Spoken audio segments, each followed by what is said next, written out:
Dale para allá. No, voy avanzando. Acércame a la foto, Yolanda, no se puede casi leer. Oh, de verdad. Bueno, vamos a hacer algo. Vamos a coger esto, lo vamos a poner aquí al lado y lo vamos a poner así. Mejor, Un poquito mejor. pero lo pueden leer ahí. Sí, se lee. Bien, ok. Se quitó. Dale para allá.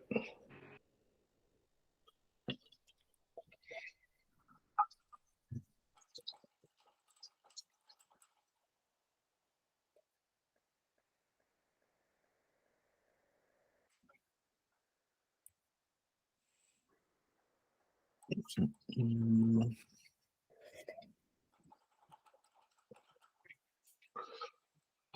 mm.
¿Ya?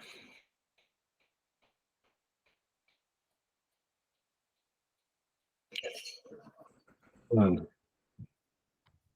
Como siempre, ¿qué es lo que me están preguntando? Diagnóstico. ¿Qué es lo que me está causando esto?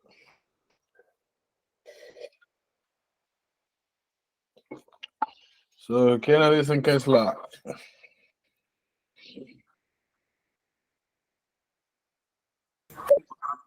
Podría ser, Yo creo que la Okay.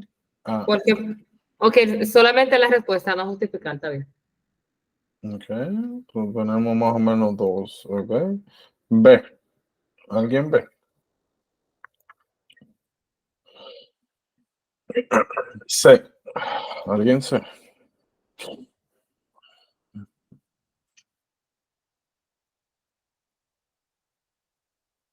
Ok, vamos a ver. ¿Alguien influenza? Vi un sífilis. La Creo sífilis que también sí. se puede considerar. Yo pienso que podría ser sífilis. Está entre la A y la E, en verdad. Ok, vamos a ver. 24.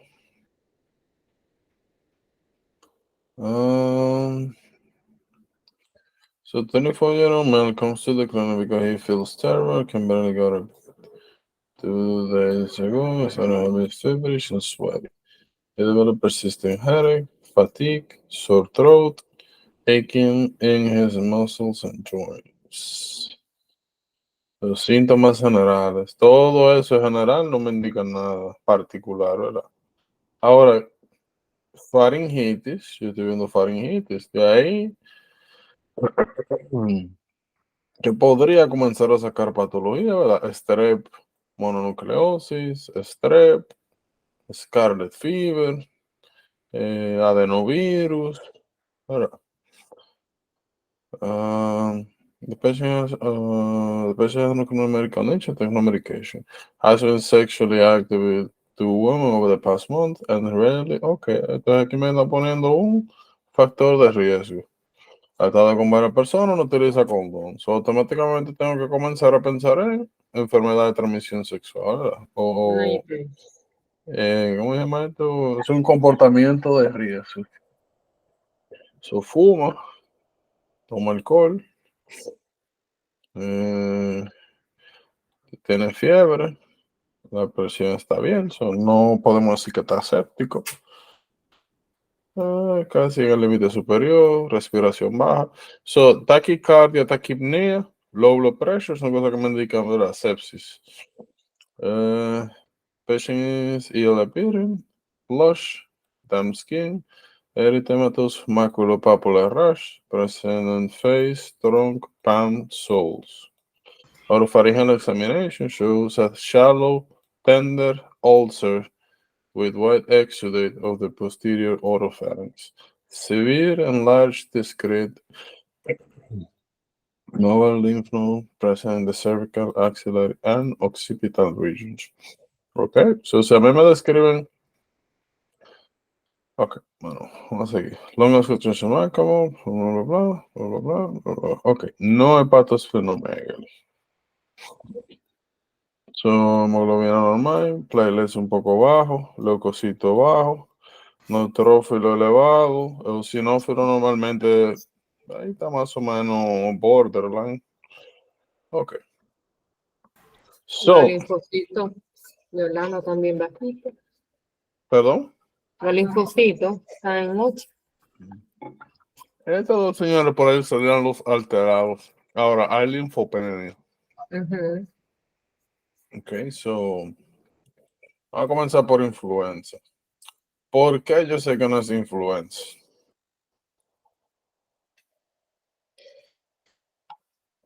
Sencillamente hay síntomas que yo no puedo explicar por influenza, ¿verdad?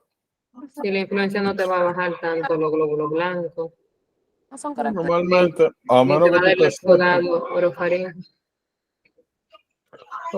o en teoría podría, pero exacto, podría dar faringitis, pero no exudado y no me explica este tipo de rash, palms and soles, sobre todo. Eso es No. típico de sífilis. Ok, ¿por qué no es mononucleosis? ¿Por qué no es mononucleosis? ¿Cómo yo sé que no es mononucleosis? Bueno, la mono- Pero- generalmente se presenta ¿Perdón? de la mononucleosis generalmente no se presenta con ese rash. O sea, los síntomas de la mononucleosis no se presentan con el rash que tiene el paciente. Ok, regularmente hay linfadenopatía, hepatosplenomegalia, ¿verdad? Y Puede aparte, aparecer la faringitis, pueden aparecer las lesiones, pero normalmente ese rash no aparece y hay hepatosplenomegalia. Ahora, ¿cuándo es que nosotros habíamos visto que apareció un rash en mononucleosis? Había una situación particular. en pacientes inmunocomprometidos. No, habíamos dicho que regularmente mononucleosis podía confundirse con Ah, Strep pharyngitis, ¿verdad? Y que si usted da amoxicilina a alguien que tiene mononucleosis, en los Ajá, que se le infla. próximos días puede salir un rash, eso es característico. So, aquí no hemos dado antibiótico, no ha habido exposición, no hay hepatosplenomegaly. El rash normalmente yo no lo puedo explicar como mononucleosis, ¿verdad? Y si fuera mononucleosis, asumiendo que fuera mononucleosis, nosotros sabemos que hay dos virus que causan mononucleosis. ¿Cómo yo diferenciaría entre uno y otro? ¿Cómo yo sabría cómo diferenciar entre uno y otro? entre difteria y mononucleosis. BBB y CMV. Porque sabemos, ¿verdad?, que los dos, Epstein-Barr virus y CMV, pueden causar mononucleosis. La manera en la que yo lo distingo es con heterofile antibody test, ¿verdad? Esa prueba, cuando yo tengo a alguien que tiene mononucleosis, hago el heterofile antibody test, si da positivo, eso me indica que es EBV. Si es negativa, me indica que es CMV. Había otra cosa que veíamos en CMV, que eran el Old Eye Inclusion, cuando hacíamos cortes histológicos. Esto. Se ven los llamados ojos de búho, para que aparecían esas inclusiones en linfocitos. Ok. O herpes. ¿Cómo yo sé que no es herpes? Simplex infection. Mayormente no, en el herpes son más como vesículas. Ok, un rash vesicular doloroso, regularmente no es generalizado, sino en una área particular del cuerpo. Tenemos uno que evoca, dos que es órganos sexuales, aunque sabemos que puede ser cualquiera, ¿verdad? Eso no es característico, eso nos quedan dos cosas. O esto es sífilis o esto es acute HIV infection. Ahora, acute HIV infection realmente nosotros no lo hemos elaborado, ¿verdad? Aquí de HIV infection. Mire, lo más normal es que una persona que entre en contacto con HIV, o déjame rephrase, lo más normal es que una persona que tenga HIV tenga un curso silente, que haya tenido una exposición, sexo, no protección, etcétera, etcétera, y que más adelante en su vida sencillamente, que sencillamente más adelante desarrolle un AIDS defining illness, ¿verdad? Eso es lo más normal, que tenga un curso silente. No sé, la persona cuando tuviera ni siquiera sepa que tiene VIH y sencillamente un día amanezca con un Burkitt linfoma, Kaposi sarcoma, con una neumocistineumonía, con un neurotoxo, con un primario CNS linfoma, con una esofagitis por cándida. Ya. Normalmente sí que se da cuenta. Ahora, hay otra versión que es el acute HIV infection. Acute HIV infection tiene una presentación literalmente igual que mononucleosis infecciosa: fiebre, linfadenopatía, hepatosplenomegaly. Y regularmente está asociado pues a un contacto cercano sexual sin protección, generalmente hombre con hombre o con un prostituta. O podría ser HIV infection. Sí, perfectamente. Ahora, el problema con acute HIV infection es que no me explica el rash de palms and soles. Eso no es acute HIV infection. Eso lo más probable que sea es sífilis. Porque de todas, la única que me puede explicar ese detalle que está aquí es sífilis, simple.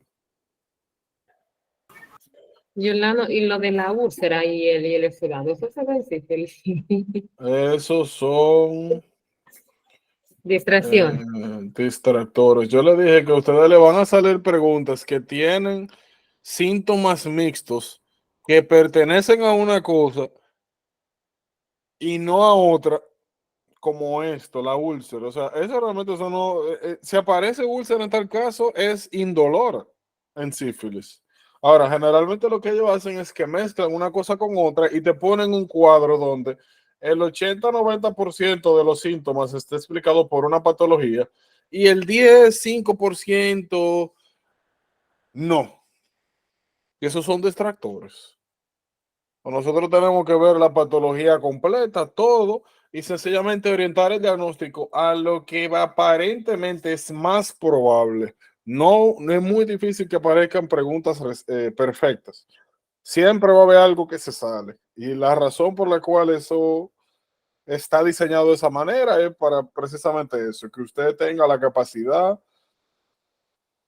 de distinguir una cosa con otra.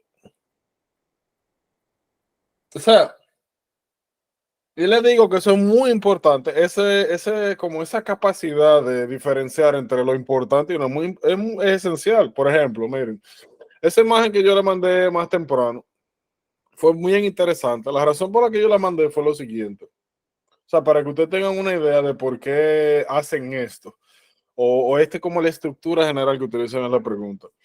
En la vida, en los libros, ¿verdad? Y cuando tú lees presentaciones clásicas, muchas veces tú te encuentras con eso. O sea, tú te ves, por ejemplo, eso, CMV, VV, mononucleosis, tú te encuentras con, la mayoría de las veces tú te encuentras con presentaciones clásicas, que tú la ves y dices, ah, pero esto es esto.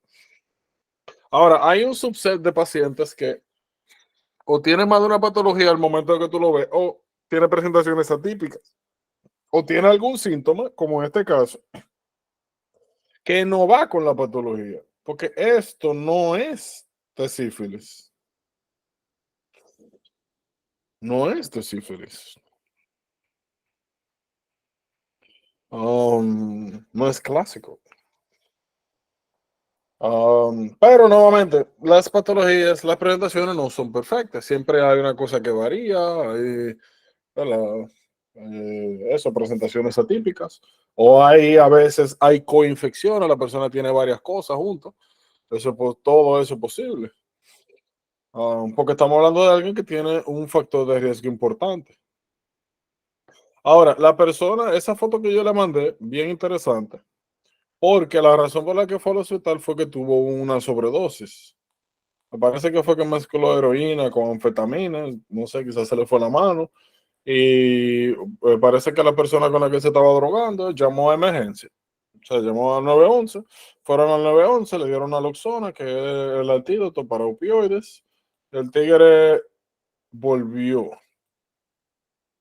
Ahora, el problema con la naloxona es que naloxona es un medicamento que dura un par de minutos y regularmente hay algunos de estos narcóticos que tienen una vida prolongada. Requieren asistencia médica, ¿verdad? O sea, ¿qué pasa? Cuando llega a la emergencia, él está saturando en 60% a Rumer, lo ponen en una máquina que se llama High Flow y la saturación aumenta a 90 y pico. Pero eso era con vamos a ver eso más adelante, con un FiO2. El FiO2 del aire que es la fracción inspiratoria de oxígeno, 21%. Él estaba en 90 y pico, con un 50% de FiO2, o sea, con un poco más del doble de aire que hay en la atmósfera. Ahora, si ustedes se fijan en la imagen, la descripción que tenía el X-ray era, hay infiltrados diseminados que pueden representar o infección o edema. Parece que en la emergencia vieron edema y le dieron Lasix, furosemida. Ahora, realmente la persona, cuando yo la vi, no parecía que tuvieran lo que llamamos fluid overload, CHF exacerbation o algo así. Y no parecía tampoco que era neumonía, o sea, una neumonía por aspiración, ¿verdad? Porque él se desmayó por la sobredosis. Ya habíamos dicho que normalmente las neumonías por aspiración los lóbulos que afectaban era dependiendo de la posición, pero lo más normal en una persona que está sentada o erguida es que afecten los lóbulos inferiores, sobre todo el del lóbulo derecho. No que afecten, bueno, y si una persona está acostada,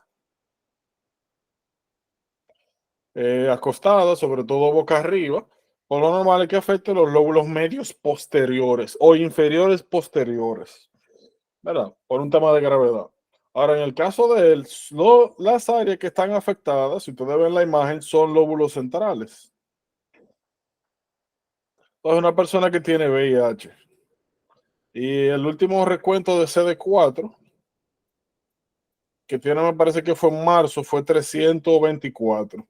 No está muy lejos de los 200. Que ya sabemos que una persona que tiene un conteo menos de 200 ya está en riesgo de desarrollar hemocistinomonia.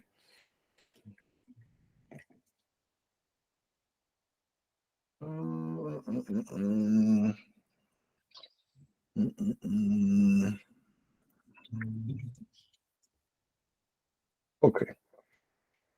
Este sabe un poquito parecido. Agarrar esta. Ah, bueno. Si ustedes buscan la imagen, mira, esta se parece más. Si ustedes buscan la imagen, más o menos ese es el patrón que ustedes ven. Los lóbulos inferiores, aquí nosotros podemos ver los ángulos costofrénicos y cardiofrénicos, o sea que no hay líquido, no hay infusiones. Que quien está afectado por la, vamos a llamarla neumonía, ¿verdad? No son los lóbulos inferiores, sino lóbulo medio e incluso parte de los superiores. Y eso es clásico de neumocistinomonia. Probablemente ya él tenía un par de semanas tosiendo, ya tenía su infección, no le hizo caso. Porque, ¿verdad? Tenemos que saber que el sistema inmunitario en un paciente con VIH está comprometido. Y muchos de los síntomas, malestares, fiebre, es el sistema inmunitario que te lo da. De hecho, vamos a ver más adelante algo que se llama Immune Reconstitution Syndrome. ¿Qué le pasa a personas que tienen VIH? Sí, la verdad, AIDS. ¿Cuándo comienzan el tratamiento para VIH? Y es que si ellos tienen una patología de base, vamos a decir, tienen neumonía, están inicialmente asintomáticos. Ahora, tú le comienzas a dar el tratamiento para el VIH y a medida que avanzan los días, empeora, entre comillas, su estado de salud. Ellos estaban bien, tenían la neumonía, estaban bien. Tú le comienzas a dar antibiótico, la radiografía comienza a mejorar, o sea, las imágenes y los laboratorios, pero ellos comienzan a sentirse peor. Comienza a darle tos, comienza a tener flema, comienza a darle fiebre, comienza a tener dolor de cabeza, comienza a tener de todo. Eso le llaman Immune Reconstitution Syndrome. Y no es que están empeorando, lo que pasa es que como tú estás suprimiendo al virus y el sistema inmune está saliendo a flote, todos esos efectos inflamatorios comienzan a desenmascararse. Eso le llaman nuevamente Immune Reconstitution Syndrome. En el caso de esta persona, lo más probable es que ahora esté asintomático, tú le comienzas a dar su HAART, su Highly Active Antiretroviral Treatment, y comienza a tener síntomas de neumonía. O sea, la razón por la que le traigo esto a colación es porque está más o menos vinculado a esto. Él fue con un problema. Lo más probable que hubiese tenido en ese momento era aspiration pneumonia, pero no era el caso. Lo que tenía era una neumocistinomonia que probablemente estaba arrastrando desde hace algunos días, antes de que sucediera esto. Y son cosas que fácilmente se le escapan a uno, muy fácilmente. Si tú, ¿verdad?, no tienes el cuidado de poner la atención y mirar bien. So, y esa, vamos a decir, una de esas destrezas, esas habilidades, tú la desarrollas es con este tipo de preguntas. Porque nuevamente, esto no necesariamente podemos decir que para joder o que es un distractor y ya. Podríamos decir, bueno, quizá, o sea, perfectamente pensar, bueno, quizá tiene una segunda patología. Quizá tiene una presentación atípica de hemófilo Ducrey que sí te da este tipo de úlcera que es dolorosa. Y bueno, normalmente aparece en los genitales, pero si tú haces sexo oral, puede aparecer en la boca. O sea, al fin y al cabo, eh, es piel, ¿verdad? Piel y mucosa. Eso es importante. Preguntas, dudas de aquí.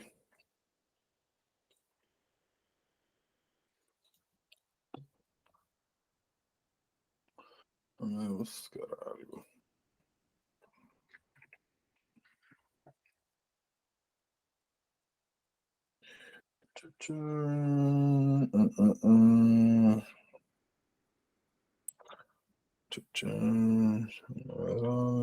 Míralo aquí.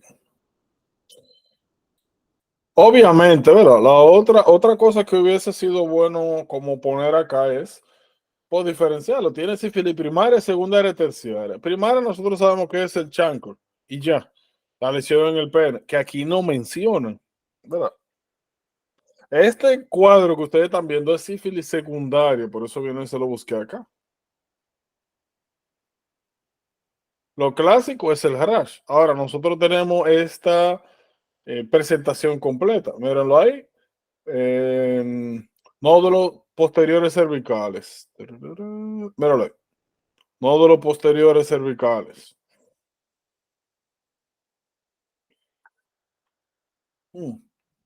Y por si acaso, si hay algún tema que usted quiera revisar un poquito más a profundidad, usted me puede decir, porque yo puedo. Sí, esto me parece que, exacto, que yo puedo guardarlo como un documento y mandárselos. Aquí son un poco más extensivos. No es necesario para motivos de STEP, honestamente. Pero por si acaso. Porque yo entiendo que hay algunos temas que son quizá como difíciles, raros, incómodos y um, míralo ahí. De hecho, míralo aquí. Una úlcera indolora. Pero en la pregunta dice dolora, pero eso es normalmente un distractor para fines prácticos o una coinfección. Míralo ahí, bien clásico. Pounds and salts. Cada vez que ustedes vean eso, tienen que pensar automáticamente eh,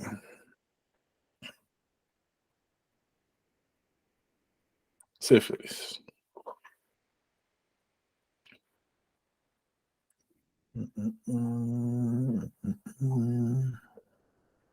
Pero en fin, ok, estamos claros ahí.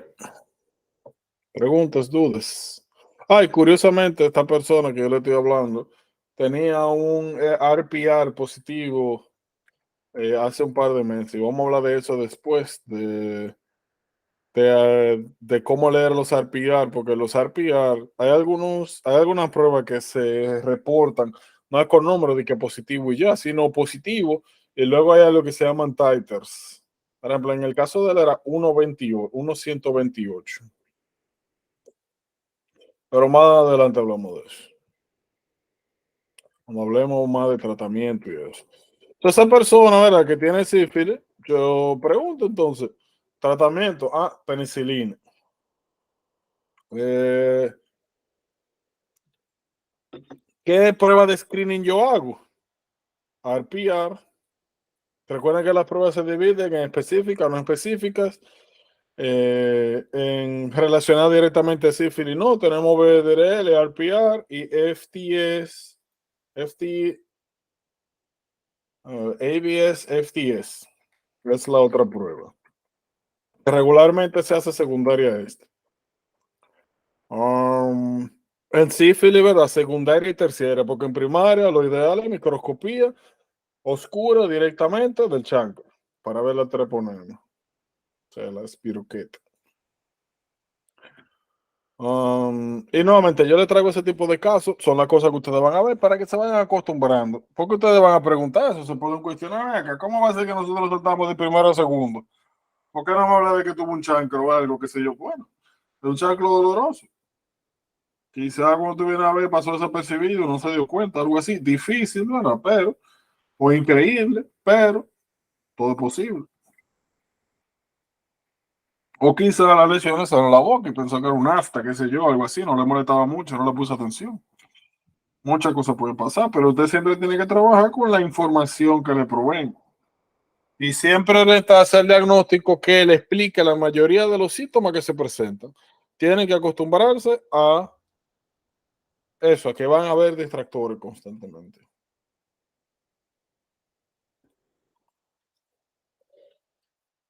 Y eso es importante, no solamente, como le dije, para motivos de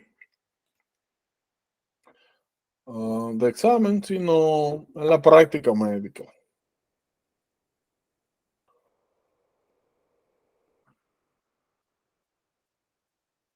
¿Preguntas, dudas?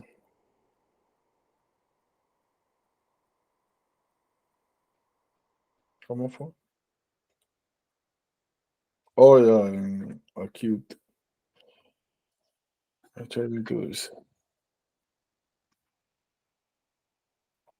Pero vamos a hablar de algunos conceptos. Cuando sea importante que se aprendan alguna fórmula o algo, yo se lo digo.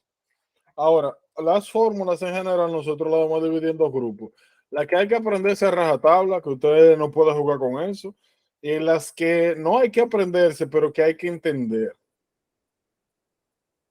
Miren, el primer concepto que vamos a ver, farmacológico, es biodisponibilidad, que en general lo vamos a definir como la fracción del medicamento que llega a sangre. Ustedes pueden ponerlo como que llega al tejido, o sea, a donde va a ejercer su efecto. Pero para motivos prácticos, sangre, porque lo que llega a la sangre llega a su tejido. Es importante porque vamos a ver que la biodisponibilidad puede cambiar dependiendo de la vía en la que usted la administra. Pero el concepto básico es el siguiente. Como nosotros nos referimos a disponibilidad a la fracción de a la concentración, a la cantidad que llega a la sangre, nosotros vamos a dividir o vamos a tener el siguiente concepto que es todos los medicamentos que yo inyecte a través de vía venosa automáticamente van a tener un 100% de biodisponibilidad. ¿Por qué? Porque nuevamente biodisponibilidad es la cantidad que me llega a la sangre. Si yo lo estoy poniendo todo directo, lo estoy inyectando directamente a una vena, eso es igual a biodisponibilidad 100%, porque todo lo que yo quiero dar llega de una vez a la sangre. Ahora, cuando nosotros damos medicamentos vía oral, vía rectal, vía transcutánea, cualquier otra vía que no sea directamente intravenosa, siempre hay una porción del fármaco que se pierde. Aunque sea un 1%, que sea un 0.5%, algo se pierde. Porque sencillamente, ¿verdad? Hay tejidos de por medio de procesos de absorción. Ahora, ¿qué regla deben de seguir? Mientras más pequeña es la molécula, mientras más lipofílica es la sustancia, mayor biodisponibilidad tiene. Dependiendo de la vía que usted utilice, eso puede afectar la biodisponibilidad. Por ejemplo, todo lo que usted da oral, eventualmente se absorbe vía gastrointestinal. Todo lo que se absorbe vía gastrointestinal pasa por el hígado. Ya eso lo hablamos cuando hablamos de metabolismo de los carbohidratos y absorción. Para no decir todo, muchos fármacos tienen el llamado metabolismo de primer paso que sucede en el hígado. Y el hígado generalmente lo que hace es convertirlo en otras sustancias. En algunos casos, como sin comer cartopurina, lo convierten en azatioprina.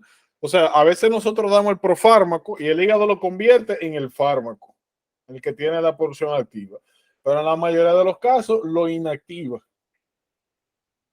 So, parte de lo que usted da vía oral o vía rectal en el hígado pierde parte del fármaco. Por ende, la biodisponibilidad generalmente de vía oral y vía rectal tiende a ser menor al 100%.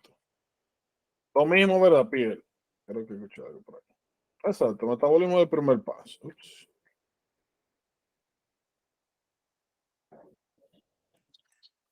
Ojo, dependiendo de las sustancias, si hay transportadores, no transportadores, de cómo se metaboliza, todo esto tiene variables, pero esto es un concepto general. Ahora, ¿qué me interesa que sepan acá?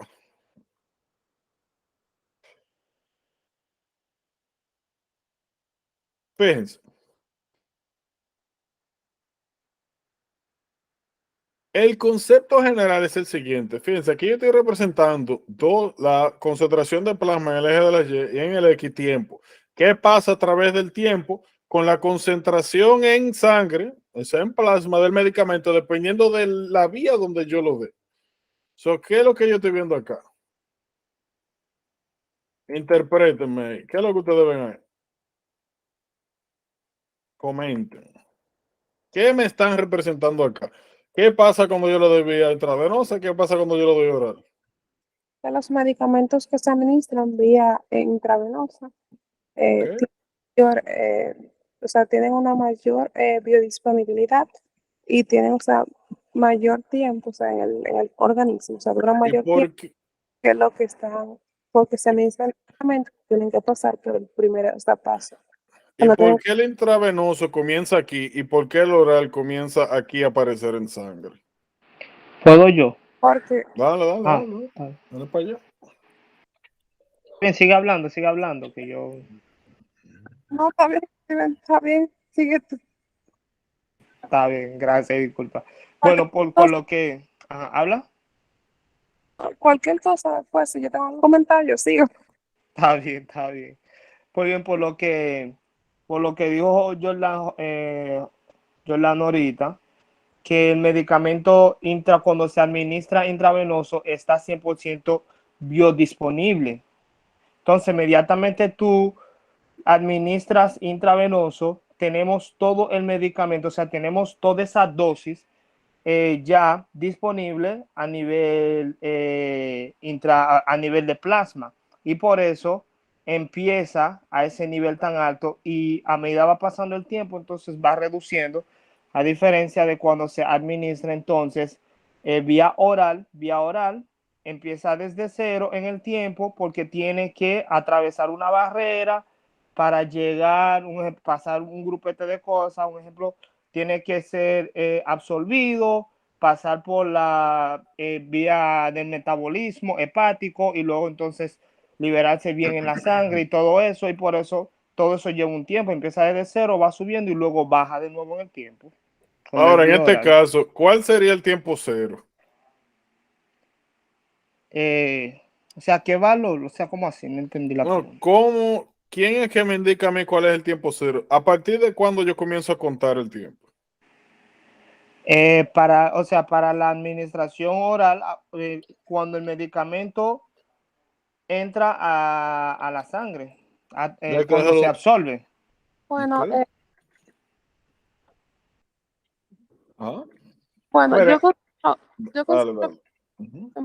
a contar, porque se supone que la biodisponibilidad es lo que tú tienes disponible sin que tenga, o sea, ningún cambio. O sea, sin todo, o sea, lo que sería ese entonces después de que ya está disponible después del primer paso, por eso que se ve, o sea, se ve la curvita.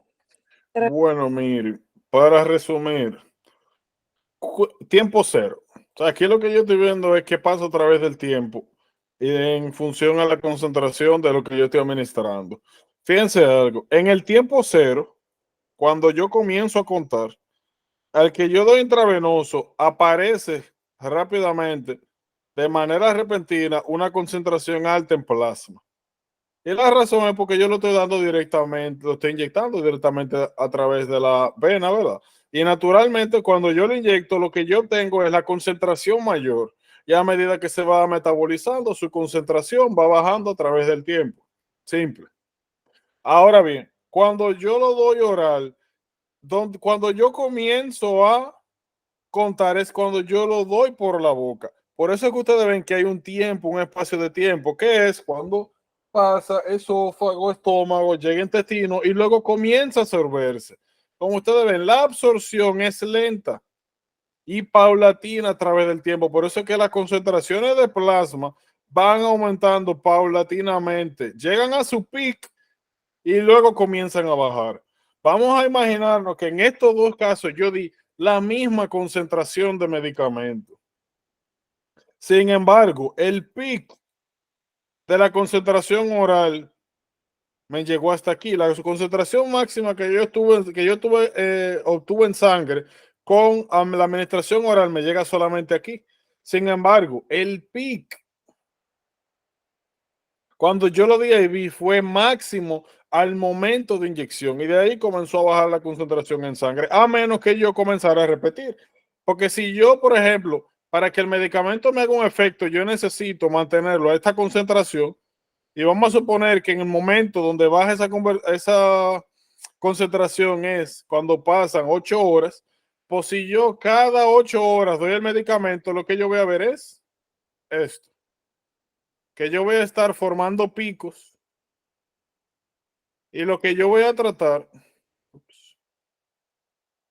lo que yo voy a tratar es de que cada 8 horas, cuando yo dé el medicamento intravenoso, de yo mantener esa concentración por arriba de la concentración terapéutica a través de picos.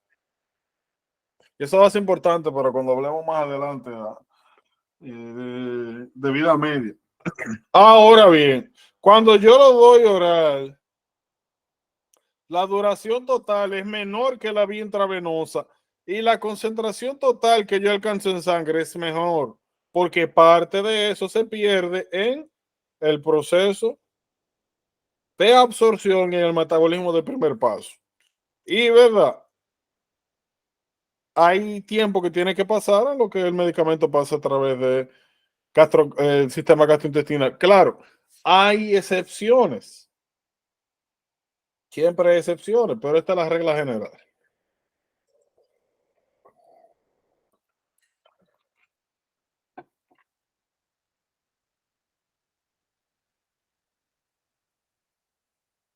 Miren, el segundo concepto es volumen de distribución. Y miren la fórmula.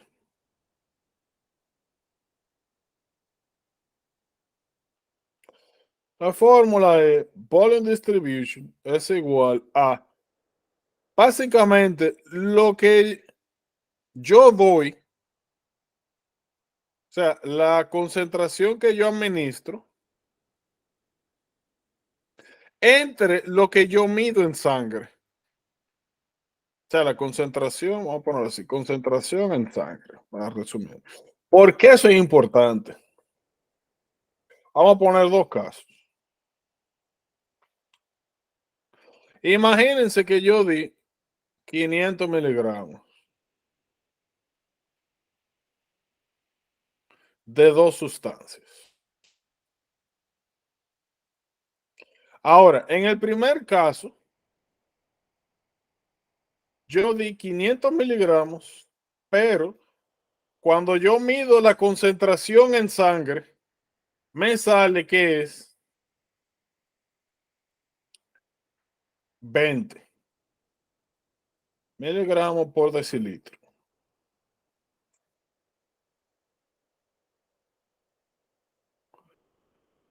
De hecho, tenemos que ponerlo un poco más pequeño. Vamos a decir que la concentración fue 1.2 miligramos por decilitro. Por el contrario, en el segundo caso yo di 500 miligramos y las concentraciones en sangre fueron 0.02 miligramos sobre decilitro. Vamos a hacer el cálculo. En el primer caso, 500 entre 1.2 es igual a 416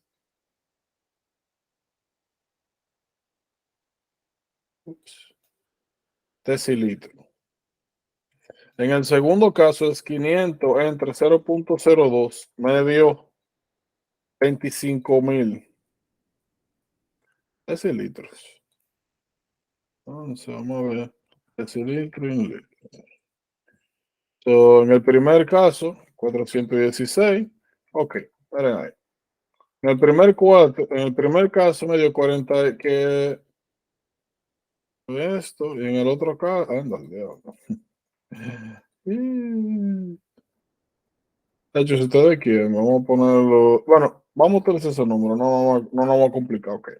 So, cuando yo hice mi cálculo, yo veo que ese fármaco, vamos a decir fármaco A, fármaco B, que cuando yo del fármaco A, y yo calculé el volumen de distribución, a mí me dio que ese fármaco se diluyó en 41.6 litros. O sea, la concentración que yo tengo de ese fármaco en sangre es equivalente a como si se hubiese diluido ese 500 gramos en 41.6 litros. Ahora, el fármaco B, cuando yo hice el cálculo de volumen de distribución, me dice que es el equivalente, la concentración que yo tengo en sangre es el equivalente a como si yo hubiese diluido ese fármaco en 25.000 litros. ¿Por qué este concepto es importante? ¿Cuál es la diferencia entre el fármaco A y fármaco B si yo di la misma concentración? ¿Qué me permite a mí explicar ese efecto de que dos concentraciones me dan volumen de distribuciones muy diferentes? Uno, lo que yo estoy midiendo es una relación entre lo que yo doy entre la concentración en sangre. Por ende, fármacos que no se mantienen en la sangre, o sea, que salen hacia otros tejidos, van a tener una menor concentración en sangre que fármacos que se mantienen en la sangre. Eso tiene sentido, ¿verdad? So, este fármaco se concentra más en la sangre que este, porque este me está diciendo que se diluyó en 25. O sea, que la dilución de ese fármaco fue equivalente a tú echar esos 500 miligramos en 25.000 litros. Y un cuerpo humano no tiene 25.000 litros. Lo que eso me indica es que la gran mayoría de ese fármaco salió del lecho intravascular y se fue para los otros tejidos. Y la cantidad que me quedó en sangre de ese fármaco fue muy pequeña. ¿Se entiende eso? El volumen de distribución me dice a mí, teóricamente, en más o menos cuántos litros o en cuántas unidades de agua se diluyó o equivale la dilución de el fármaco, de la concentración de fármaco que yo di en sangre. Y mientras mayor es el número, lo que eso me indica es que más fármaco salió de la sangre. Mientras menor es el número, más fármaco hay en la sangre. Y eso es importante porque nosotros vamos a tener estas reglas. Si el volumen de distribución es alto, como el fármaco B, eso me indica a mí que ese medicamento está saliendo de la sangre y se está yendo a todos los tejidos. Con el mayor tipo de fármaco que eso pasa es con las moléculas que son pequeñas, o sea que pueden salir fácilmente del vaso. Y sobre todo, las moléculas que son lipofílicas. Si tú tienes, por ejemplo, eso pasa con Propofol o con fármacos que son altamente lipofílicos. Lipofílico significa, ¿verdad?, que son fármacos que parecen grasa, fat. Que pueden atravesar fácilmente la bicapa lipídica, ¿verdad? Fácilmente atraviesa, como tú dices, la bicapa lipídica de las células endoteliales. Aparte de que la sangre es 90-95% agua, no se mezcla con esto. Sin embargo, perfectamente este fármaco se puede ir a acumular en el tejido adiposo, que es grasa. eso es miscible en las grasas. So, este fármaco se mete preferencialmente en la grasa, se mete en el tejido nervioso central, que está lleno de mielina, que es grasa. So, este fármaco, cuando tú lo das intravenoso, sale de la sangre y se va a los tejidos con alto contenido de grasa. Por ende, su volumen de distribución es alto. Cuando tú haces el cálculo de la cantidad de propofol que tú diste y la concentración que hay en sangre, tú vas a encontrar que la concentración del propofol va a ser muy pequeña y que el volumen de distribución va a ser muy grande. Va a parecer como que ese fármaco se diluyó en cientos de litros, cuando nosotros en el cuerpo no tenemos esa cantidad de agua. Eso nuevamente lo único que nos representa es que la mayoría de ese fármaco salió de la sangre. Y nuevamente, mientras más pequeña, mientras más lipofílica es esa molécula, más fácil. Lo otro que ustedes ven ahí, si se une preferencialmente a las proteínas que están en los tejidos, pues pasa el mismo efecto. Si todo ese fármaco comienza a salir y a unirse en las proteínas tisulares, la concentración del fármaco baja drásticamente en sangre. Por ende, nosotros vamos a decir que el volumen de distribución es alto, porque como el nombre dice, volumen de distribución, es un fármaco que va a salir de la sangre a los demás tejidos. Se va a distribuir en más volumen en el cuerpo. Eso es importante. Por el contrario, bajo volumen de distribución. Eso me indica que, por ejemplo, sangre, ¿cuántos litros de sangre nosotros tenemos? De 4 a 6. Entonces, si yo veo que yo doy un fármaco y ese fármaco, el volumen de distribución me da mi 3, me da 7 litros, eso significa que la mayoría, para no decir todo, de ese fármaco se quedó en la sangre. No está saliendo. Porque lo que me indica eso es que yo lo estoy diluyendo, yo lo estoy distribuyendo en la cantidad de sangre que yo normalmente tengo. Eso es un fármaco que no sale de la sangre. ¿Cuáles son las características que me permiten tener un bajo volumen de distribución? O sea, que un medicamento se quede aquí. Primero, todo lo contrario que mencionamos. Lo contrario de lipofílica es hidrofílica. Una sustancia hidrofílica, o sea, que es miscible en agua, teniendo en cuenta que el plasma, 90-95% de agua, pues es una molécula que se mezcla bien con la sangre. Se queda aquí. Otra, moléculas grandes. Mientras más grande la molécula, más difícil se hace, más difícil es la salida.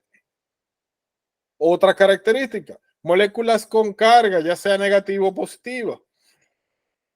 Ya nosotros sabemos por qué. ¿Se acuerdan cuando nosotros hablamos de hiperamonemia y lactulosa? Que habíamos dicho que la lactulosa era metabolizada ácido láctico por las bacterias colónicas, que el ácido láctico liberaba hidrogeniones y que ese hidrogenión era captado por el amoníaco que liberaban las bacterias intestinales también y que se convertía entonces en ion amonio y que el ion amonio, como tenía carga neta positiva, no se absorbía. Este sí se absorbe porque es lipídico, es liposoluble, pero este nada más porque tiene una carga positiva ya no se absorbe, y que era uno de los tratamientos que utilizamos en hiperamonemia, porque la fuente principal de amonio son las bacterias colónicas intestinales. ¿Se acuerdan de eso? Ahí hablamos de que las sustancias que tienen carga neta positiva o negativa no se absorben por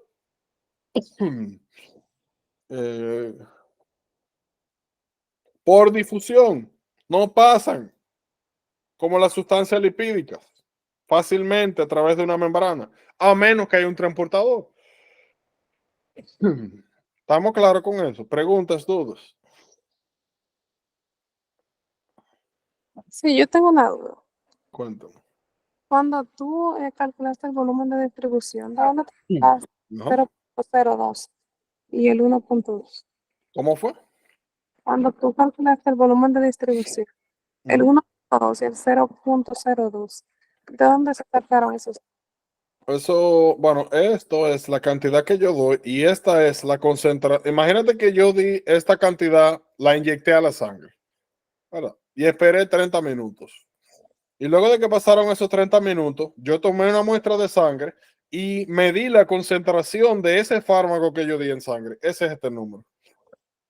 Ah, ok, ok. Es la concentración de ese fármaco en la sangre luego de que yo lo di. Espero un rato para que se distribuya, para que se vaya donde se vaya el fármaco y luego lo mido la concentración en sangre. So, esto que está acá es la concentración en la sangre luego de que yo di esta cantidad.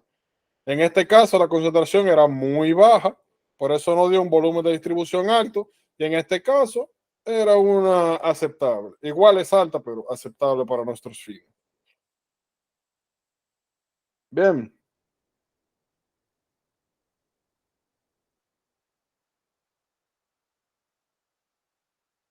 Señora, pregunta.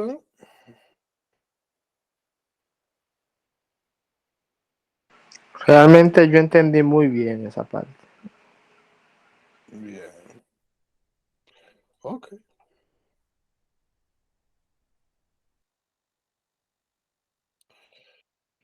Ah, mire, clearance es un concepto importante y eso va a tomar más relevancia cuando entremos a renal. Pero esto lo dice claro. Lo primero que tienen que entender es que clearance es la cantidad, para ponerlo, para aterrizarlo, es la cantidad de sangre por unidad de tiempo que yo despejo, que yo limpio, por decirlo así, de alguna sustancia. Me explico. Vamos a suponer que yo tengo 5 litros de sangre. Si yo tengo la habilidad, y yo estoy hablando del clearance de creatinina. Cuando yo digo que yo tengo la habilidad o yo tengo una capacidad o el clearance de la creatinina es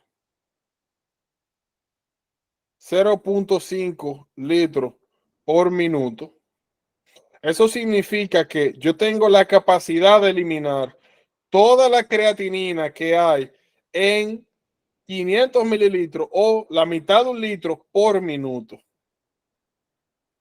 Solo lo que yo estoy midiendo no es directamente la cantidad de creatinina que yo puedo eliminar, es la cantidad de volumen de sangre que yo puedo mantener por minuto sin creatinina. ¿Entienden eso?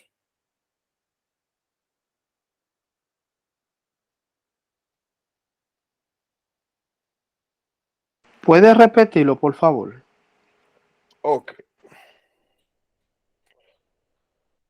So, vamos a ponerlo así.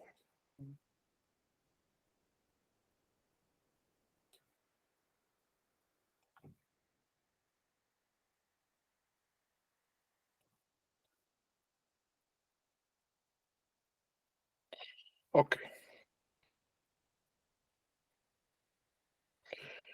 Esto se aplica a muchos conceptos, pero para ponerlo así, o sea, para que lo entendamos mejor, vamos a imaginarnos que esto es una especie de acueducto de aguas residuales, ¿verdad?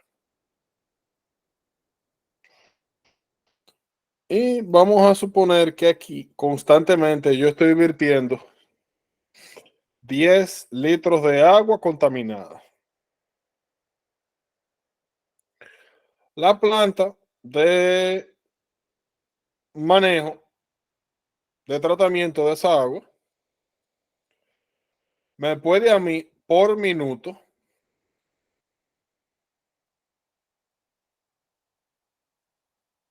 sacar, limpiar 1 litro.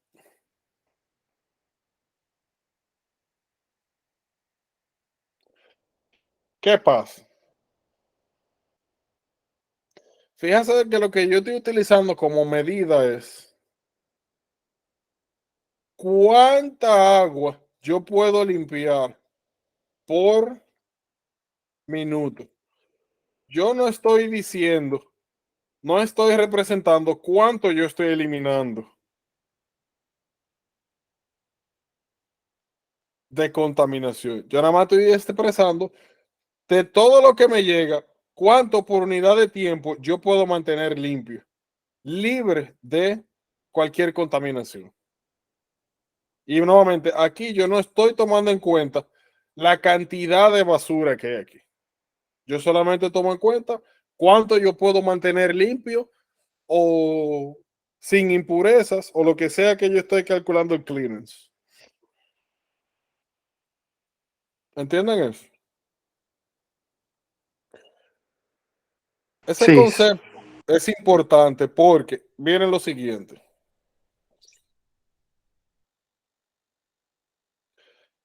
Si aquí yo tengo que sigo metiendo 10 litros de agua contaminada, pero de un momento a otro, la cantidad total de agua no cambia. Yo sigo manteniendo 10 litros, pero el agua llega mucho más contaminada. Vamos a decir, el doble de contaminada. A mí me va a tomar ahora el doble de tiempo el limpiarla. Aquí me está llegando la misma cantidad de agua, pero el doble de contaminada. Cuando eso sucede, mi capacidad de o la cantidad de agua que yo voy a poder mantener limpia por minuto se va a dividir por 2. Ahora, por minuto, yo solamente voy a poder limpiar medio litro por minuto.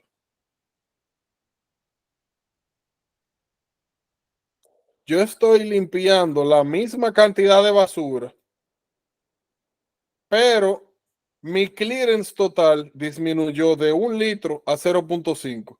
Porque nuevamente, ¿qué es lo que yo estoy tomando en cuenta acá? La unidad del fluido que yo puedo mantener limpio. Yo no tomo en cuenta cuánto estoy limpiando. ¿Entienden eso? Sí, Bien. O vamos a poner algo hipotético. Imagínense que yo tengo el doble de la cantidad de basura y en vez de ser 0.5 litros, o sea, la mitad, yo tengo 0.8 litros por minuto. Mi clearance bajó, pero la cantidad total de agua que yo estoy filtrando es mayor. Pero aún así mi clearance bajó. ¿Ustedes entienden eso?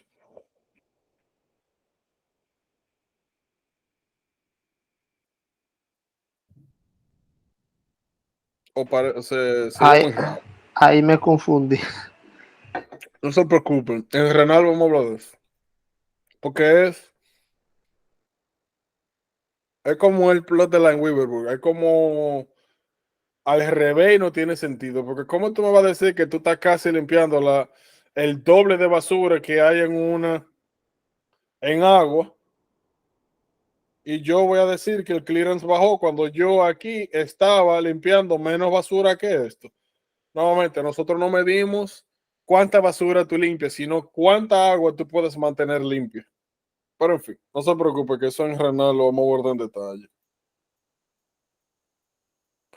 Este es importante para nosotros.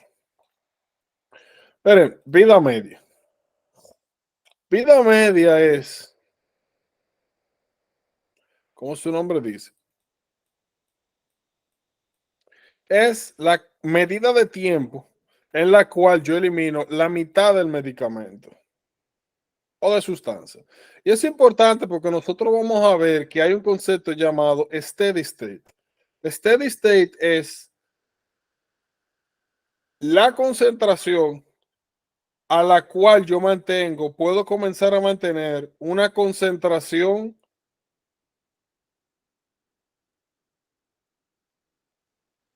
estable en la sangre y terapéutica, normalmente. Ahora, yo alcanzar ese steady state me toma alrededor de 4 a 5 vidas medias. Eso va a ser importante porque nosotros vamos a introducir un término llamado loading dose. Hay algunos medicamentos que,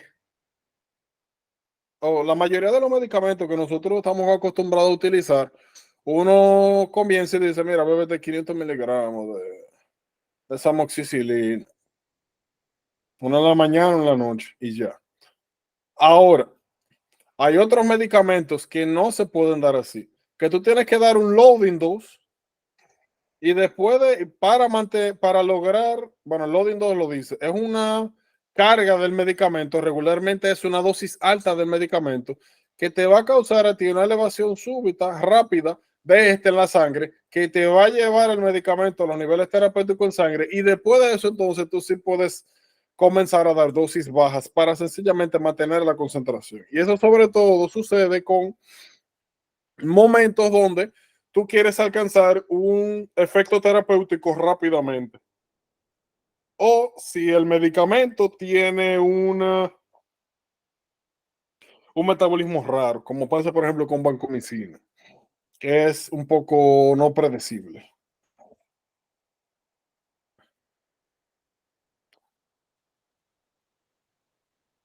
So, miren, eso de first order, olvídense.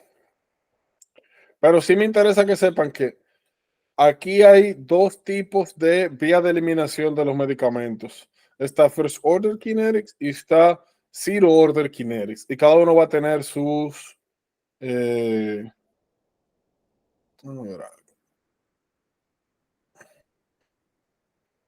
Cada uno va a tener sus cualidades.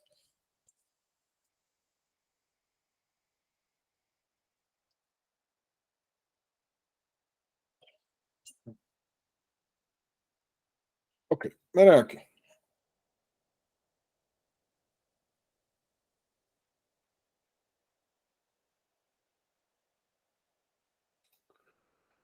Ok, me gusta esta. Ok, para que nos entendamos mejor, fíjense en esta imagen.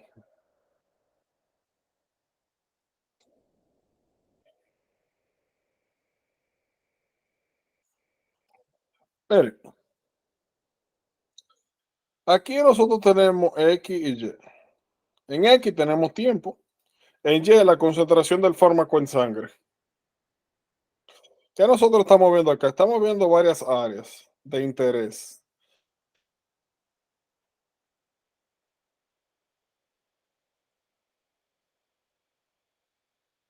Mientras yo mantenga el medicamento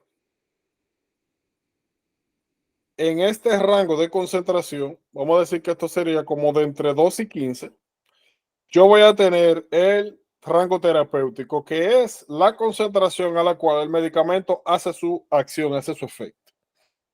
¿Se entiende eso, verdad? Voy a necesitar que me validen las cosas para saber que estamos en la misma página. Sí, se va entendiendo. Ok. Pues hay alguna duda, de una vez me dicen. ¿Qué pasa? De aquí en adelante, más de 15, ya yo estoy entrando a niveles tóxicos, donde ya yo no tengo más efectos terapéuticos, sino que lo que prevalecen son los efectos adversos, los efectos negativos, los efectos malos. So, a mí lo que me interesa es yo llegar a mi rango terapéutico y mantenerme ahí la cantidad de tiempo que yo necesito ese fármaco ejerciendo su función. Ahora, fíjense, yo puedo tener el fármaco en la sangre circulando en el sistema, pero hasta que no se encuentren los niveles terapéuticos, yo no estoy obteniendo el efecto farmacológico que me interesa. ¿Estamos claros ahí? También. Bien. Ahora bien, miren lo que nosotros estamos viendo acá.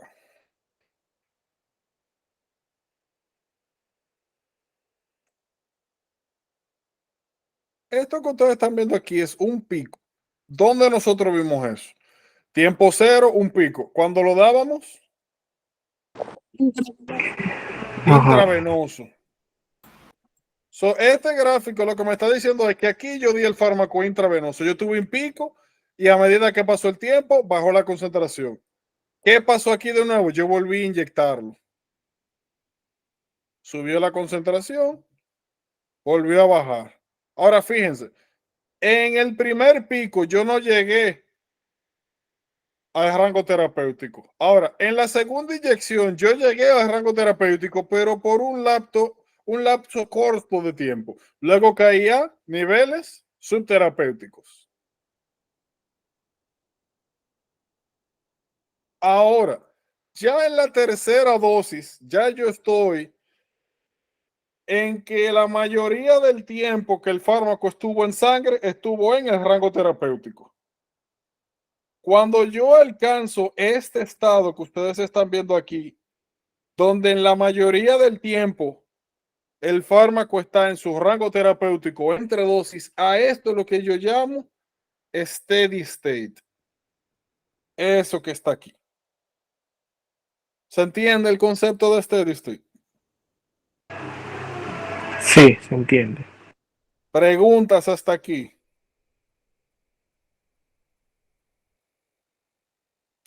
Ojo.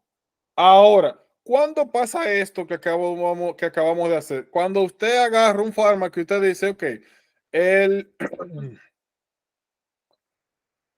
la dosis normal de ese medicamento es, vamos a decir lo que yo le dije ahorita, 875, 850, vamos a decir 875 miligramos de Augmentin, que es un antibiótico.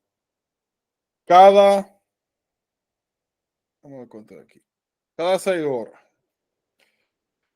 Cuando desde que usted comenzó a dar ese fármaco, esto fue lo primero que pasó.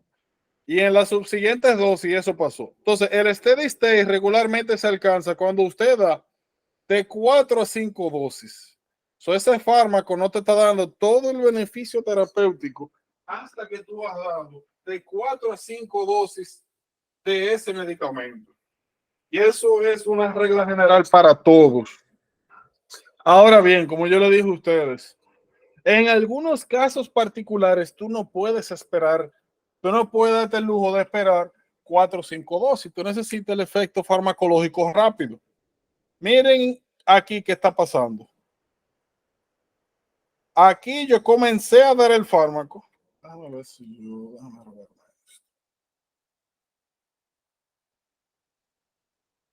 Okay. Vamos a fijarnos ahora solamente en las líneas azules. Miren, la línea azul sale de aquí desde cero, pero miren hasta dónde llega. La primera solamente llegaba hasta aquí, nivel subterapéutico, que era esta verdecita. En la línea azul, fíjense dónde yo comienzo. Yo comienzo a dosis, incluso a niveles tóxicos. Comienzo con niveles en sangre súper altos. Naturalmente, yo di una dosis y comienza a bajar la concentración. Pero fíjense, aunque yo rocé niveles tóxicos, la mayoría del tiempo ese fármaco estuvo en su rango terapéutico desde la primera dosis, a diferencia de aquí. La segunda dosis, nuevamente, rocé tóxico, bajo, subo, se repite. Yo estoy rozando los rangos tóxicos, pero la mayoría del tiempo yo estoy en mi rango terapéutico. Entonces, si seguimos el patrón de la línea azul, a diferencia del primario, desde la primera dosis yo alcancé el rango terapéutico. ¿Por qué eso ocurrió? Porque yo di un loading dose. Yo comencé el tratamiento con una dosis súper elevada del medicamento para yo asegurarme que desde el primer ciclo yo voy a comenzar a obtener el rango terapéutico. Voy a comenzar a tener el beneficio del fármaco. Ahora en adelante, cada vez que ustedes escuchen, voy a dar un loading dose. Le dicen, voy a dar un 1.5 gramos de vancomicina o 2 gramos de vancomicina. Y a partir de aquí voy a comenzar a dar 1 gramo. Ya ustedes saben lo que eso significa. Yo estoy dando un loading dose súper elevado para alcanzar el rango terapéutico. Y ahí las dosis subsecuentes, tú no necesitas una dosis tan grande. Tú solamente necesitas dosis moderadas para mantener el fármaco en sangre. El loading dose es una dosis alta del medicamento. Las dosis subsecuentes, tú no necesitas ya dar tanta medicamento. Tú das la dosis regular. Vamos a decir que la dosis regular de lo que hablamos de Augmentin, de amoxicilina con ácido clavulánico, es 875 miligramos. Es una dosis normal. Ahora, si yo necesito que ese fármaco actúe rápido, vamos a decir que yo doy un loading dose de 1.8 gramos. O sea, doy alrededor del doble. Llego a mi steady state rápidamente.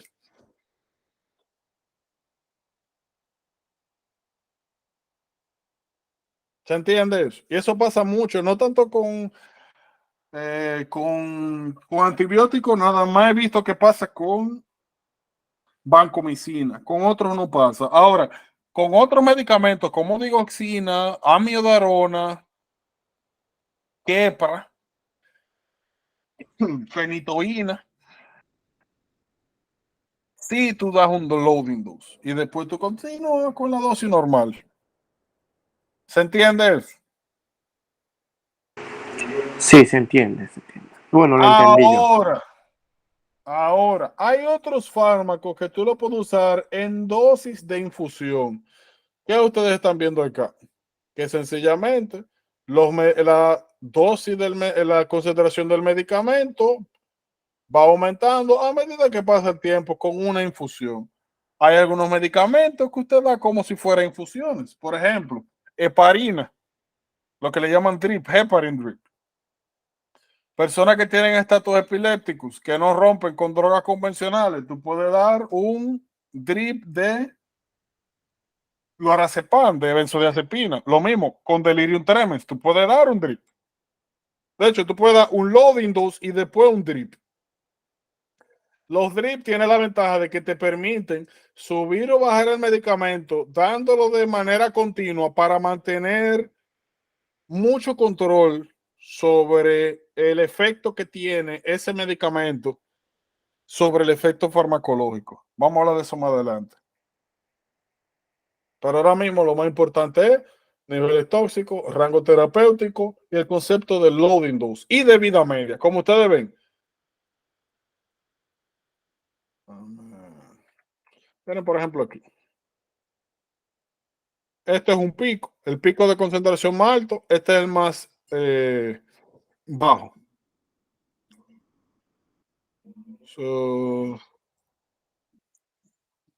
El pico alto, este es el pico bajo.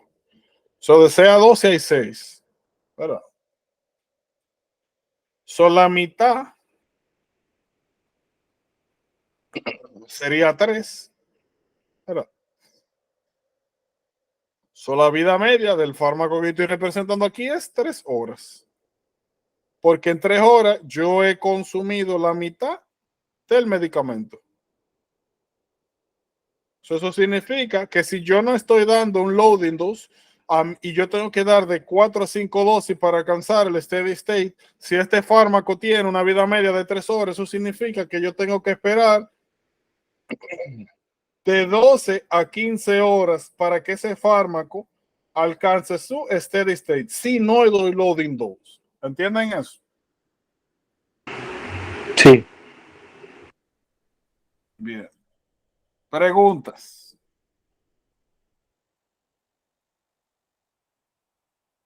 No. 100% seguros. Una pregunta acerca de la imagen. Porque entonces en la imagen no se está tomando en cuenta que, un ejemplo, en el loading dose se está excediendo, se está yendo muy por encima de los niveles tóxicos ahí. No, porque mira qué es lo que pasa. Lo mismo que pasa con los niveles tóxicos es lo mismo que pasa con el rango terapéutico. Déjame poner otra imagen. Fíjate, Cuando tú estás manteniendo el fármaco en su rango terapéutico, hay momentos donde tú te metes en el rango de niveles tóxicos. Ahora, mientras esos niveles sean transitorios, no hay ningún problema. El detalle está cuando la mayoría del tiempo de los picos está en niveles tóxicos. Ahora, todos los fármacos tienen efectos adversos, algunos que nosotros esperamos, otros que no nos esperamos y otros que queremos evitar. De la única manera que tú puedes estar 100% seguro en el cual tú puedes dar un medicamento evitando efectos tóxicos es esto. Si tú estás dando una infusión continua, lo que llaman drips. Es porque tú puedes controlar con minuto a minuto, segundo a segundo, cuánto de ese medicamento está entrando en la sangre. Fuera de eso, tú lo que tienes es esto, pico y bajada, pico y bajada, pico y bajada. Y es algo inevitable. Ahora, vamos a ver más adelante que hay algo que se llama índice terapéutico, que es el rango, lo que te indica es qué tan amplio, qué tan pequeño es el área terapéutica. Hay medicamentos que el índice terapéutico es pequeño, o sea, que el rango terapéutico es chiquito y que tú tienes que mantener ese fármaco en concentraciones muy específicas, porque si no te dan efectos tóxicos solamente. Un ejemplo de eso es teofilina. Teofilina es un medicamento que se utiliza como para asma, alérgico, resistente a todo tratamiento. Es un medicamento que regularmente ni se usa. Porque el rango tóxico de toxicidad es muy pequeño. El otro es digoxina. El rango terapéutico de digoxina es muy pequeñito. Tú te sales un poquito de las concentraciones hacia arriba y ya tú lo que tienes efecto tóxico. Tú te bajas un poquito de la dosis y ya tú lo que estás es En rango tóxico, en niveles tóxicos. y lo contrario, en rango no terapéutico. No terapéutico también, exacto. Ahora, eso es un eh, mal necesario en cuanto a que no es un sistema perfecto, porque no siempre tú tienes la ventaja de dar medicamento intravenoso, a veces tú tienes que dar orales. Es un mal necesario.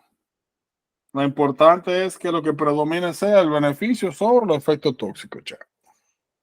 Eso es lo que tú quieres. ¿Vamos claro? Sí, entendido. ¿Alguien pregunta, dudas?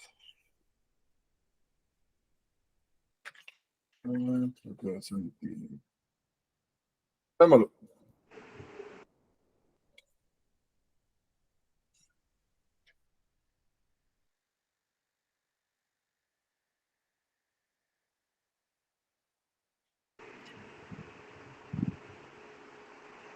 Vaya que vamos. Mira, Vaya que ah, vamos. Páralo ahí.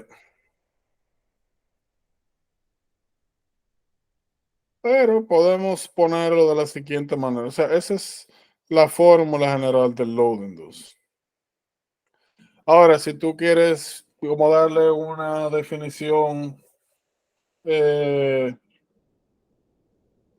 más digerible, manejable, tú puedes decir que es una dosis inicial del fármaco alta y regularmente basada en el peso del paciente, que tiene como finalidad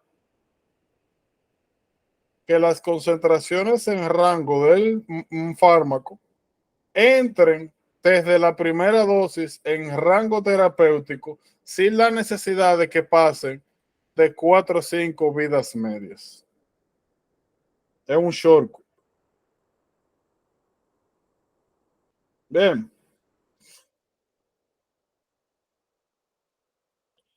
Eso no me interesa mucho ahora. Me interesa más esto. Loading dose.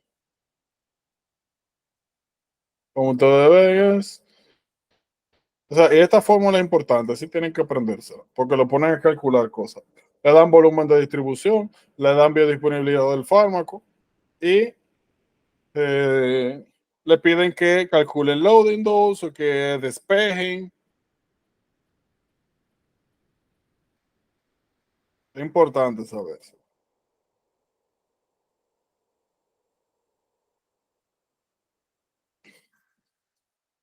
¿Alguna otra pregunta, duda?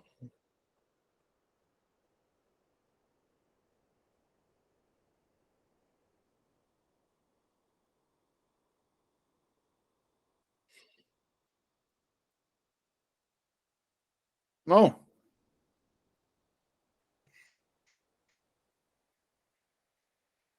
No.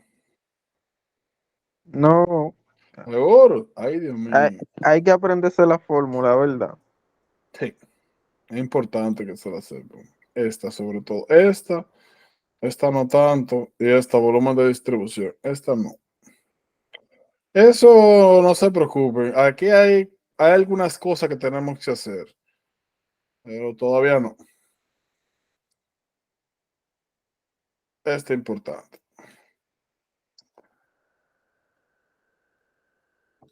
A ver, esto que ustedes están viendo acá yo entiendo que es bien autoexplicativo. Lo único que a mí me interesa que ustedes entiendan y sepan es que generalmente cuando nosotros hablamos de metabolismo de los medicamentos, tenemos fase 1, fase 2. Como ustedes ven, en general, los fármacos nosotros los dividimos en lipofílicos, que ya nosotros sabemos que son los que regularmente tienen un alto volumen de distribución, ¿verdad? Que salen de la sangre, que se van a otros tejidos. Como ustedes ven, principalmente son eliminadas a través de procesos que tienen lugar en el hígado. Ahora bien, los fármacos que son polares, o sea, polares de polos, que tienen carga positiva o negativa, que son miscibles en agua, hidrofílicos, se metabolizan también principalmente en el hígado y se eliminan principalmente por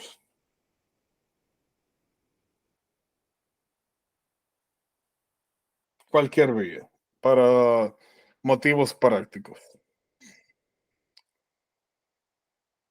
Lipofílicas, hidrofílicas, los procesos son diferentes, pero con que usted esté orientado en fase 1, fase 2, es lo importante. Vamos a ver más adelante que, como le dije, hay veces donde tú das un fármaco y ese se transforma, tiene o algún metabolito secundario que se metaboliza por estas vías y causa toxicidad, o lo contrario. Hay veces que tú no das el fármaco, sino un profármaco. O sea, una sustancia que cuando tú la das, el hígado la convierte en el fármaco que tiene la capacidad activa. Pero nuevamente, eso lo vamos un poquito más adelante. Y obviamente, ¿verdad? Si estamos viendo que la mayoría de los medicamentos se metabolizan a través de vía hepática a personas y se eliminan vía renal, vía biliar, o naturalmente personas que tengan problemas con uno de estos órganos o los dos, están en riesgo de acumular los fármacos que se eliminan por esas vías. Por ende, vamos a ver más adelante que hay ajustes o en otras instancias, o sea, personas que tienen ciertas insuficiencias de algunos órganos, tú das menor concentración de algunos fármacos, por ejemplo, ciprofloxacino. Ciprofloxacino normalmente para ustedes nosotros, uno lo da una hasta 2 veces al día. Para una persona que está, por ejemplo, en diálisis, ese medicamento tú lo das cada 48 horas. Eh, Y así, ¿verdad? Porque ellos tienen problemas con eliminación a través de vía renal. Por ende, es un fármaco que se acumula y eso va a tener implicaciones al momento de nosotros seleccionar un fármaco por encima de otro o de preferir uno de otro. Esto lo podemos dejar por mañana. Pero no por Esto. eso solamente utilizan la fase 2, decía ahí.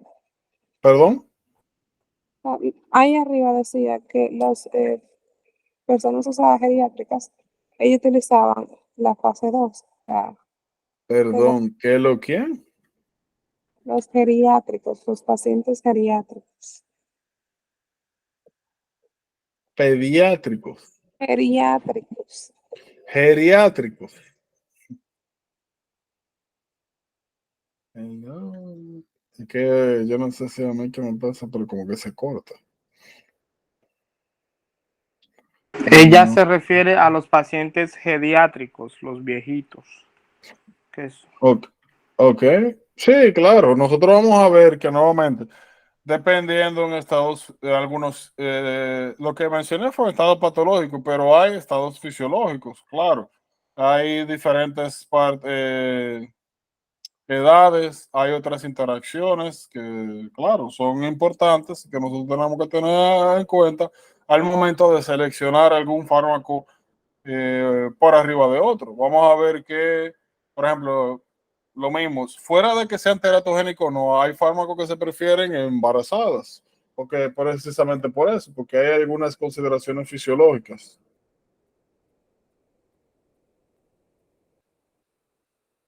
Pero sí. Dame un momentito. Miren, esto comenzamos mañana con eso, porque eso son otros 500. Es miércoles. Eso lo podemos dejar para mañana. Esto. Ok, esto sí podemos darlo hoy.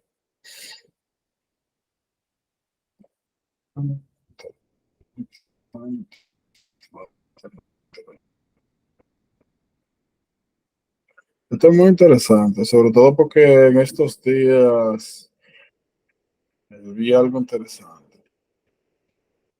No se preocupen, yo voy a hablar de eso.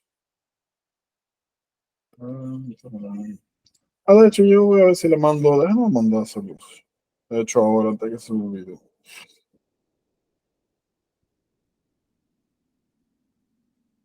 ¿Dónde está? No lo puse. Eso no es tan relevante. Tiene, o sea, la razón por, déjame verificar qué es este.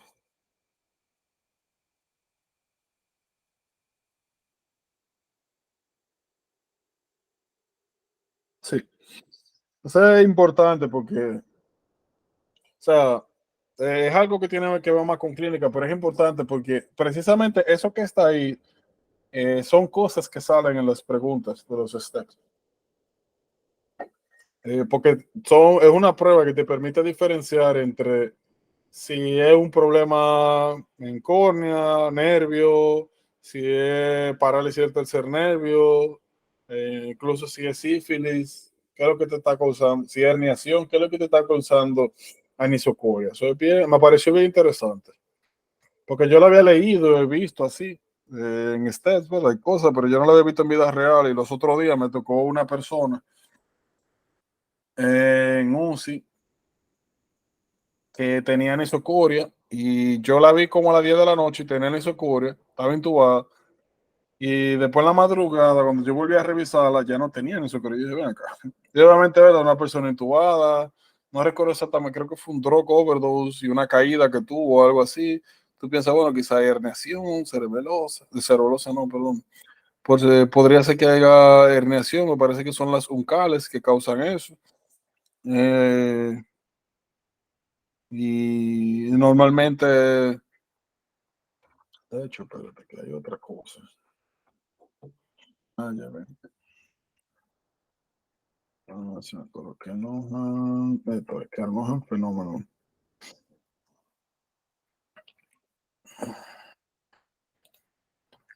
Para motivos, esto está bien. Esto lo vamos a ver en eso, con lo que le mandé en el grupo. Lo vamos a ver en neuro. Eso me pareció muy interesante. Muy, muy interesante. Pero en fin.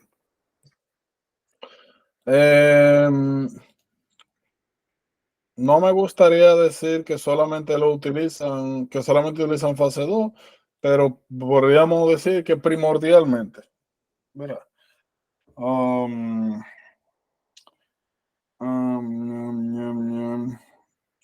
¿Qué es lo que quiero decir? Sí, él explica esto. Porque lo otro es un poquito delicado y me gusta, si vamos a hablar de eso, nos concentremos solamente en esas cosas y lo podamos desarrollar completamente. Miren, hay algunos efectos que pasan cuando tú mezclas medicamentos y no, es importante tú reconocer cuáles son este tipo de efectos porque te pueden poner interacciones, ojo, interacciones que son reales o no, te pueden decir, mezclamos este medicamento con este medicamento y pasó esto, o sea, interacciones nuevamente reales, o te pueden decir que en un laboratorio, que no sé qué cuánto, se mezcló este con este medicamento y se vio que el efecto fue este. ¿Cuál de las siguientes? ¿Cuál de los siguientes conceptos permite explicar el efecto encontrado? Y te ponen aditivo, B, bla, bla, bla. Miren, aditivo. El nombre lo dice, sumar. Cuando usted pone un medicamento con otro, el efecto total es una sumatoria de ambos. Eso es importante porque se oye como estúpido, pero no necesariamente es así en todos los casos. Por ejemplo, si nosotros tenemos efecto sinergístico, que es cuando usted suma dos medicamentos, lo da de manera combinada, el efecto que usted tiene, en este caso antitrombótico, cuando junta estos dos, eso es lo que le llaman DAP, Dual Antiplatelets Therapy, generalmente se utilizan en personas que le han puesto stent. El efecto neto total antitrombótico es muchísimo mayor que si usted da uno o da otro por separado. No siempre se da efecto aditivo y la mayoría de esos efectos hay que conocerlos. Permisivo, miren, permisivo es un efecto interesante y va a ser bien importante, sobre todo cuando hablemos de algunas patologías como enfermedad de Addison, cuando hablemos de Waterhouse-Friderichsen o en general, para resumirlo, porque esas son causas, cuando nosotros hablemos de insuficiencia renal. Vamos a ver más adelante que insuficiencia renal tiene una triada clásica que es hipercalemia, hiponatremia e hipotensión resistente a tratamiento. Y vamos a ver que la razón por la cual esa hipotensión es resistente al tratamiento, usted le da fluido, usted le da vasopresor y no pasa nada.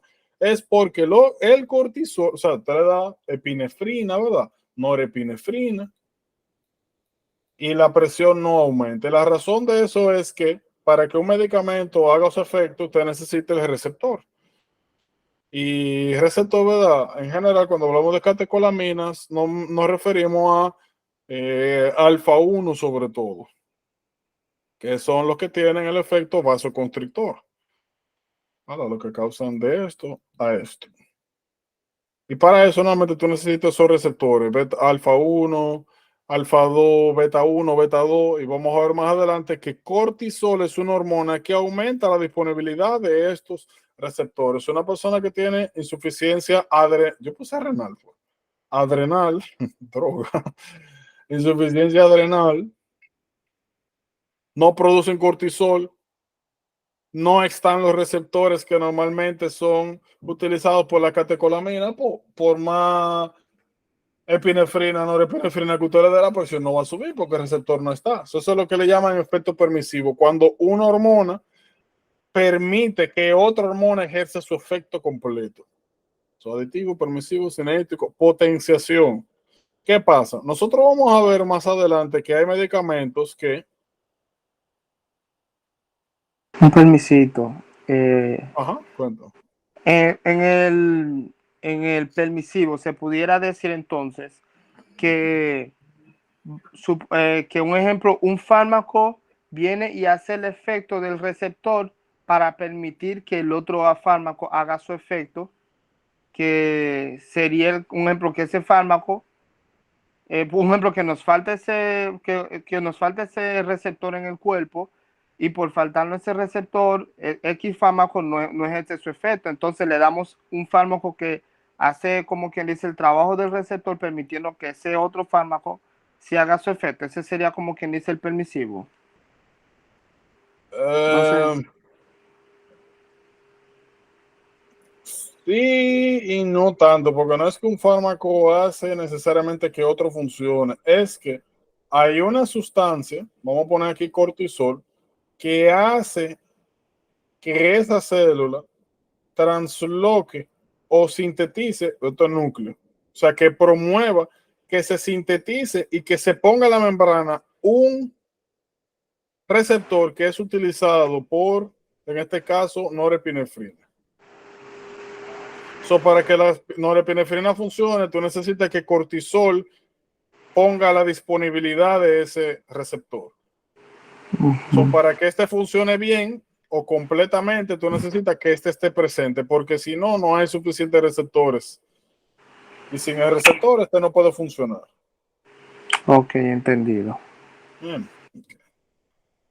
Ahora el otro, potenciación. Mira, nosotros vamos a ver más adelante que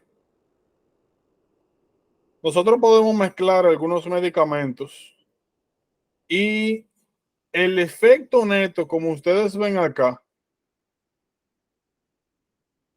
es, vamos a poner A más B.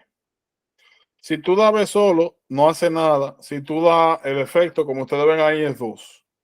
Cuando usted da B, no hace absolutamente nada, pero cuando usted le da los dos juntos, el efecto que usted tiene es mayor que el de A solo. Eso se le llama potenciación. Un fármaco que no tiene ningún efecto aparentemente fisiológico, cuando usted lo mezcla con otro, el efecto total es mayor que como si usted diera A. Eso es potenciación. O sea, literalmente eso. El fármaco B lo que hace es potenciar el efecto del fármaco A. Pero recordando que fármaco B no hace nada fisiológicamente en cuanto al sitio de acción del fármaco. Antagonista, eso se explica solo. Taquifilaxia, eso es otro concepto. Miren, nosotros vamos a ver que hay algunos fármacos que es bien importante.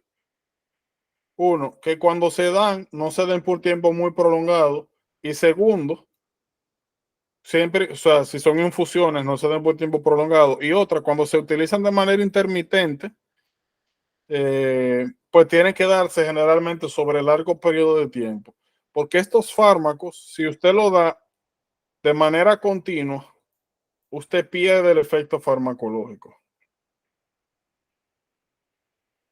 A eso le llaman taquifilaxia. Ahora, esa pérdida del efecto farmacológico y transitoria, si usted suspende el medicamento y le da tiempo, si usted vuelve y lo administra, vuelve y tiene el efecto farmacológico. No es que usted no es que usted desarrolla resistencia, es que usted desarrolla una tolerancia transitoria por uso continuo. El ejemplo clásico de eso es nitroglicerina o nitroprusiato.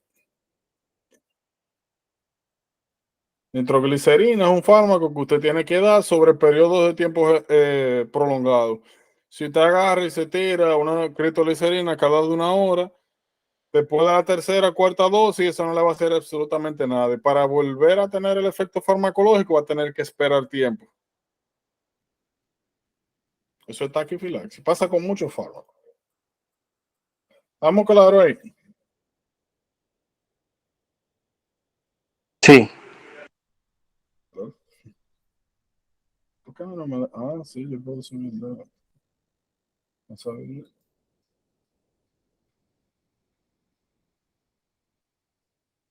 Pero en fin. Tú descubriste eso ahora, pues. Sí, yo no me sorprendí. No sabía. Eso no estaba ahí hace tanto, ¿verdad? Mira, esta porquería por fin lo trajeron para atrás. Mira, esa vaina es de que un bendito cosa. Esta porquería. Bueno, en fin. Ok, excelente. Esto antes estaba aquí. Yo le había dicho que había como una manera de hacer pulse. Y ahora parece que lo convirtieron en una Alonso. Pero ok, yo lo pongo después.